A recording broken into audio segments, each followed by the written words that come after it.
Hello student, स्वागत है आप लोगों का हमारे चैनल इतिहास के इस इतिहास के इस खंड में आप लोगों का स्वागत है। दोस्तों, आज हम लोग इतिहास विषय के बारे में जानेंगे। इतिहास को एकदम बेसिक से स्टार्ट करने वाले हैं, जो कि हर कॉम्पिटिटिव एग्जाम के लिए लाभप्रद होगा। तो पहले हम जानते दोस्तों इतिहास होता क्या है। तो दोस्तों,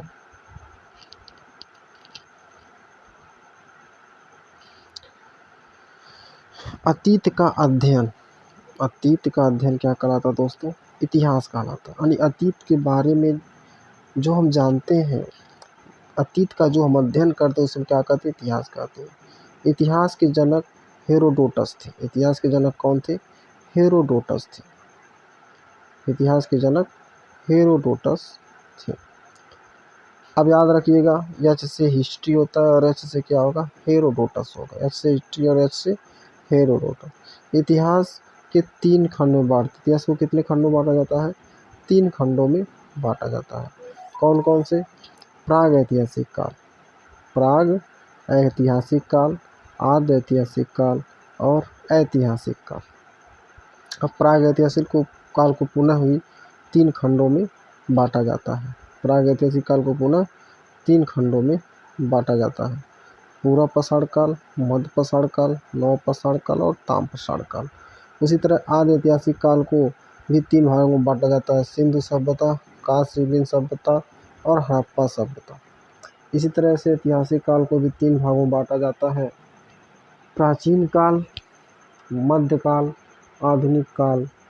प्राचीन काल, मध्यकाल, आधुनिक काल, नेहरू काल और विश्व इतिहास पढ़ते हैं। लास्ट में कौन सा इतिहास पढ़ते हैं? विश्व इतिहास का। पुनः अब हम लोग पढ़ेंगे प्राग ऐतिहासिक काल। क्या पढ़ा जाएगा दोस्तों? प्राग ऐतिहासिक काल के बारे में। प्राग ऐतिहासिक काल का खंड करके हम लोग पढ़ेंगे। इतिहास का वह समय जिसमें मानव लिखना पढ़ना नहीं जानता था, जिसकी जानकारी का केवल पुरातात्विक साक्ष्य से मिली है। इसके अंतर्गत देखिए दोस्तों, प्राग ऐतिहासिक काल में क्या है कि इस काल में मानव न तो लिखना जानता था और न ही पढ़ना जानता था। इनके जानकारी का एकमात्र स्रोत क्या है? पुरातात्विक स्रोत है। कौन सा स्रोत है? पुरातात्विक स्रोत है। पुरातात्विक स्रोत के अंतर्गत ऐतिहासिक काल के अंतर्गत दोस्तों हम लोग पाषाण काल को पढ़ते हैं। किस काल को पढ़ते हैं? पाषाण काल को। यानी प्राग ऐतिहासिक काल के अंतर्गत हम लोग पाषाण काल को पढ़ते हैं। पाषाण काल क्या होता है? वह समय जब मानव औजार के रूप में पत्थर का प्रयोग करता था, उस काल को हम क्या कहते हैं? पाषाण काल कहते थे। यानी उस समय मनुष्य जो औजार के रूप में किसका प्रयोग करता था? पत्थर का प्रयोग करता था। पाषाण काल को हम 4 भागों में बांटकर पढ़ते हैं। कितने भागों में? 4 भागों में बांटकर पढ़ते हैं। पूरा पाषाण काल, मध्य पाषाण काल, नव पाषाण काल या इसी को हम उत्तर पाषाण काल भी कहते हैं। फिर लास्ट में आता है ताम्र पाषाण काल। तो सबसे पहले हम देखेंगे पूरा पाषाण काल। पूरा पाषाण काल। पूरा पाषाण काल क्या है? ये जो पूरा पाषाण काल है, इतिहास का सबसे प्रारंभिक समय था। कैसा था? इतिहास का सबसे प्रारंभिक समय था। इस समय मानव को आदि मानव कहा जाता था। कैसा मानव? आदि मानव कहा जाता था। इस समय का मानव खानाबदोश जिंदगी व्यतीत करता था। खानाबदोश का मतलब यह होता दोस्तों कि इनके जीवन का एकमात्र उद्देश्य था कि जानवरों की भांति अपना पेट भरना। खानाबदोश का मतलब ये होता है कि इनके जीवन का एकमात्र उद्देश्य था कि जानवरों की भांति अपना पेट भरना था। इस समय के मानव की सबसे बड़ी उपलब्धि क्या थी? आग की खोज। यानी पूरा पाषाण काल में मनुष्य आग की खोज कर लिया था। पूरा पाषाण काल में मनुष्य किसकी खोज कर लिया था? आग की खोज कर लिया था। इस काल में किसकी खोज हो गई थी? आग की खोज हो गई थी।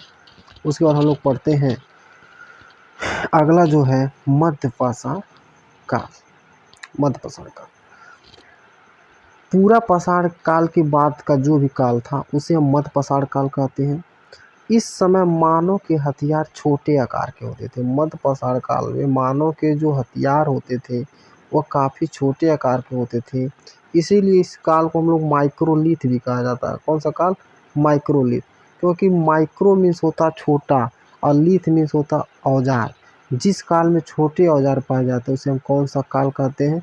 माइक्रोलिथ कहा जाता है। क्या होता? लिथ, माइक्रोलिथ। इस समय के मानव का सबसे प्रमुख कार्य क्या था? अंत्योष्टि क्रियाक्रम था। अंत्योष्टि क्रियाक्रम किसे कहते हैं दोस्तों? अंतिम संस्कार को ही अंत्योष्टि क्रियाक्रम कहा जाता था।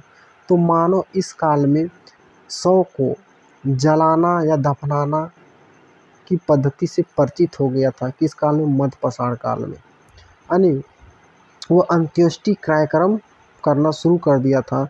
मध्य पाषाण काल से ही मनुष्य अंत्योष्टि क्रियाक्रम क्या करना शुरू कर दिया था। अंत्योष्टि क्रियाक्रम को ही हम लोग अंतिम संस्कार बोलते हैं।